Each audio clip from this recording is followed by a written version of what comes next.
నమస్తే అండి, నేను doctor Himabindu, consultant gynaecologist at Manvi hospitals Vijayawada. చాలా మంది సంతానలేమితో బాధపడుతున్న వాళ్ళు, మేడం ఇన్ని టెస్టులు చేయాలా, మేము ఆల్రెడీ చేసి ఉన్నాము, ఇన్ని స్కాన్లు అవసరమా, అసలు ఎన్ని టెస్టులు చేయాలి అని అడుగుతూ ఉంటారు. అయితే దీనికి మీకు అసలు ప్రెగ్నెన్సీ ఎలా వస్తుంది అన్నది తెలుసుకోవాల్సిన అవసరం ఉన్నది. ఇది గర్భసంచికి అటు ఇటు 2 ట్యూబ్స్ 2 అండాశయాలు ఉంటాయి. ఇది యోని. ప్రతి నెల రెగ్యులర్ గా పీరియడ్స్ వస్తున్న వాళ్ళకి మధ్యలో అండం విడుదలవటం జరుగుతుంది. ఈ అండాశయం నుంచి అండం విడుదలైనప్పుడు ఈ ట్యూబ్స్, మన చేతులు ఎలా అయితే మనం ఆబ్జెక్ట్ పట్టుకుని తీసుకుంటామో అలానే ఈ ట్యూబ్స్ కూడా అండాశయాన్ని లోపలికి తీసుకుంటుంది. అలాంటి టైంలోనే భార్యాభర్తలు కలిసినప్పుడు ఇంద్రియము ఇక్కడ యోనిలో విడుదలవటం జరుగుతుంది. అప్పుడు ఇంద్రియంలో నుంచి స్పర్మ్ ఈదుకుంటూ పైకి వెళ్లి గర్భసంచిని దాటి ఈ ట్యూబ్ లో ఉన్న ఎగ్ తో కలిసి బిడ్డలాగా ఏర్పడుతుంది. దాన్నే ఎంబ్రియో అంటాం. ఈ ఎంబ్రియో మళ్ళీ వెనక్కి వచ్చి గర్భసంచి పొరల్లో అతుక్కొని బిడ్డలాగా పెరుగుతుంది. కాబట్టి ప్రెగ్నెన్సీ కరెక్ట్ గా రావటానికి గర్భసంచి స్ట్రాంగ్ గా ఉండాలి, గర్భసంచి గోడలు స్ట్రాంగ్ గా ఉండాలి,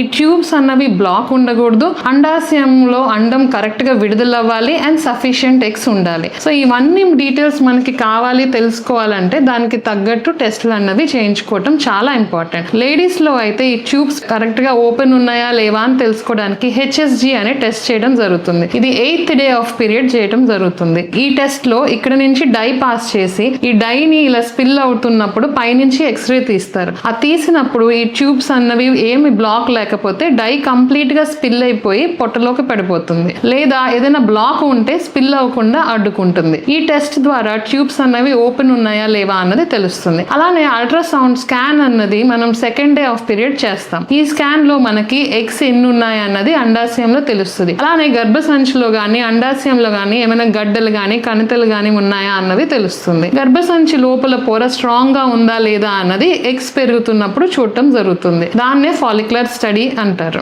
అలానే ఇప్పుడు ఈ టెస్టులతో పాటు కొన్ని బ్లడ్ టెస్టుల ద్వారా కూడా మనకి తెలుస్తాయి. హార్మోన్ టెస్ట్లు like thyroid test, prolactin test, blood percentage, blood grouping and AMH అనే ఒక బ్లడ్ టెస్ట్ ద్వారా మనకి ఎగ్స్ ఎన్ని ఉన్నాయి అన్నది తెలుస్తూ ఉంటుంది. ఇవన్నీ కూడా ఏజ్ పెరిగే కొద్దీ బాడీలో మారుతూ ఉంటాయి. కాబట్టి మనకి ఏజ్ పెరిగే కొద్ది కానీ లేదా డే ఏ రోజు మనం చేయిస్తున్నాం అన్న దాన్ని బట్టి కూడా డిఫరెంట్ వాల్యూస్ వచ్చే ఛాన్సెస్ ఉంటుంది. ఇవన్నీ టెస్టులు చేయించుకున్నాకే మనకి ప్రెగ్నెన్సీ అన్నది పర్ఫెక్ట్ గా అందుతుందా లేదా, లోపాలు ఎక్కడ ఉన్నాయి ఆడవాళ్ళలో అన్నది తెలుస్తుంది. కానీ మగవాళ్ళలో మాత్రం జస్ట్ సెమెన్ అనాలిసిస్ అనే టెస్ట్ ద్వారా మనము ఇంద్రియం క్వాంటిటీ ఎంత ఉన్నది, దాని క్వాలిటీ ఎలా ఉంది, దాంట్లో ఆకృతి ఎలా ఉంది, కదలిక ఎలా ఉంది, స్పర్మ్స్ కౌంట్ ఎంత ఉన్నది అన్నది ఈజీగా నిర్ధారించగలం. కాబట్టి ఈ సెమెన్ అనాలిసిస్ అన్నది భార్యాభర్తలు కలిసిన తర్వాత 2 లేక 3 రోజుల గ్యాప్ తర్వాత మనం సెమెన్ అనాలిసిస్ ని సెమెన్ శాంపుల్ తీసుకొని అది శాంపుల్ ఇచ్చిన ½ an hour లో ఎగ్జామిన్ చేయటం జరుగుతుంది. దాని ద్వారా మనకి రిపోర్ట్స్ అనేవి ఈజీగా తెలుస్తాయి.